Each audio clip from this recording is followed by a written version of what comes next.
사라, 버스를 타다. 글, 윌리엄 밀러, 옮김 박찬석, 그림, 존 워드.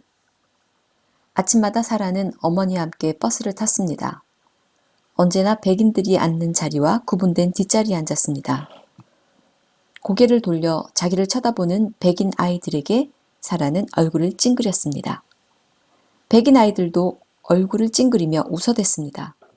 그러다가 어머니들에게 잔소리를 들은 뒤에야 바로 앉았습니다. 지금까지 언제나 이래왔단다. 자리에 앉을 수 있는 것만으로 만족해야지. 어머니께서는 두 손을 깍지 낀 채 이렇게 말씀하시고는 했습니다. 어머니께서는 사라보다 먼저 버스에서 내리셨습니다. 사라는 혼자서 학교로 가고 어머니께서는 백인 가정의 부엌에서 일을 하셨습니다. 어머니를 생각하면 사라는 마음이 아팠습니다. 어머니께서는 주말도 없이 하루 종일 일하셨지만 신발 한 켤레, 옷 한 벌 사입으실 형편이 못 되었습니다. 어느 날 아침 사라는 버스 앞쪽 자리가 얼마나 좋은 곳인지 알아보기로 마음먹었습니다. 사라는 자리에서 일어나 좁은 통로로 걸어 나갔습니다. 별다른 것도 없어 보였습니다. 창문은 똑같이 지저분했고 버스의 시끄러운 소리도 똑같았습니다. 앞쪽 자리가 뭐가 그리 대단하다는 것일까요? 한 백인 아주머니께서 물으셨습니다. 왜 그리 두리번거리니 꼬마야? 뭐 특별한 게 있는지 알아보고 싶어서요. 아주머니께서 말씀하셨습니다. 내 자리로 돌아가는 게 좋겠구나. 모두가 사라를 쳐다보았습니다. 사라는 계속 나아갔습니다.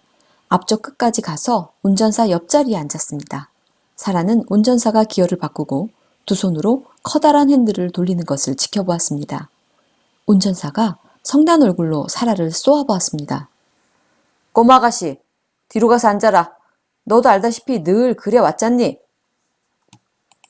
사라는 그대로 앉은 채 마음속으로 말했습니다. 뒷자리로 돌아갈 아무런 이유가 없어. 운전사는 뭐라고 중얼거리더니 브레이크를 밟았습니다. 버스가 끽 소리를 내며 갑자기 멈춰섰습니다. 규칙을 따르지 못하겠다면 이제부터는 걸어가거라.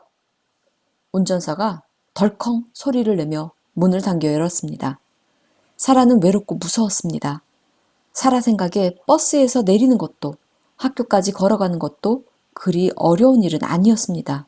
하지만 걷기에는 꽤 먼 길이었습니다. 사라는 작지만 당당한 목소리로 말했습니다. 문 닫으셔도 돼요. 저는 학교까지 타고 가겠어요.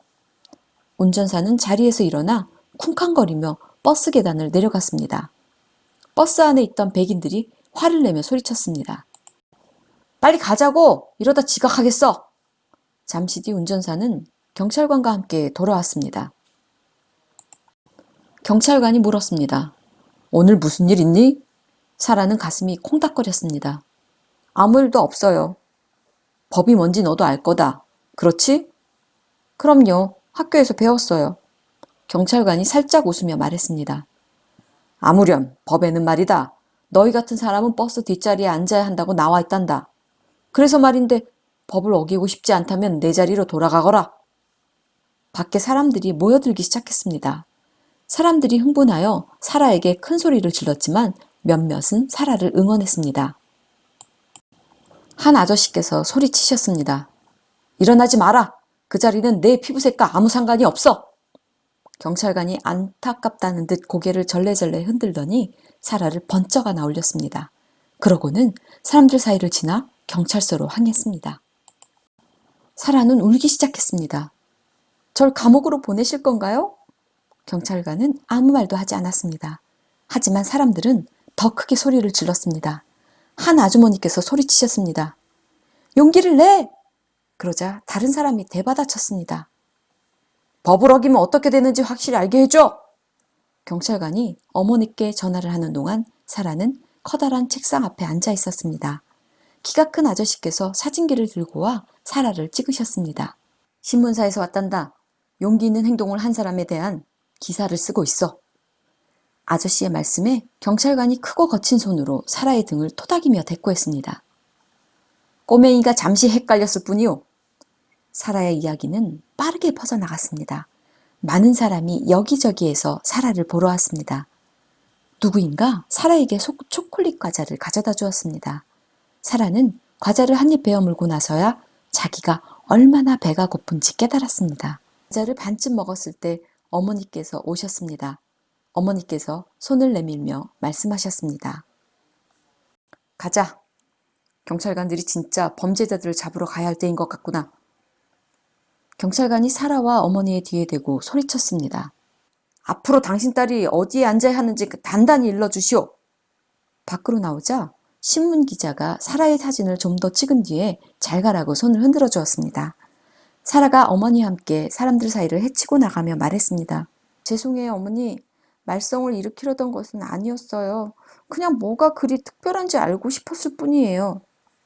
괜찮다. 넌 아무것도 잘못한 게 없어. 사라와 어머니는 아무 말 없이 집으로 걸어갔습니다. 그날 밤 어머니께서는 사라의 방으로 들어와 사라를 안아주셨습니다. 사라야, 엄마는 너한테 화나지 않았어. 너는 세상에 어떤 백인 아이 못지않게 착한 아이란다. 너는 특별한 아이야. 사라는 몹시 혼란스러웠습니다. 그런데 왜 저는 버스 앞자리에 타면 안 되나요? 법이 그렇기 때문이야. 법이라고 다 좋은 것은 아니지만 말이다. 사라가 어머니의 피곤한 눈을 올려다보며 물었습니다. 법은 절대 바뀌지 않나요? 어머니께서 부드럽게 대답하셨습니다. 언젠가는 바뀌겠지. 이튿날 아침 어머니께서 사라에게 버스를 타는 대신 걸어가는 것이 어떻겠느냐고 물으셨습니다. 어머니께서는 웃으려고 애를 쓰셨지만 사라는 어머니의 눈에 고인 눈물을 보았습니다. 어쨌든 날씨가 그리 춥지는 않구나. 하느님은 우리에게 낡은 버스가 아니라 두 다리를 주셨어. 그렇지? 그럼요, 어머니. 저는 걷는 것이 좋아요. 얼마든지요.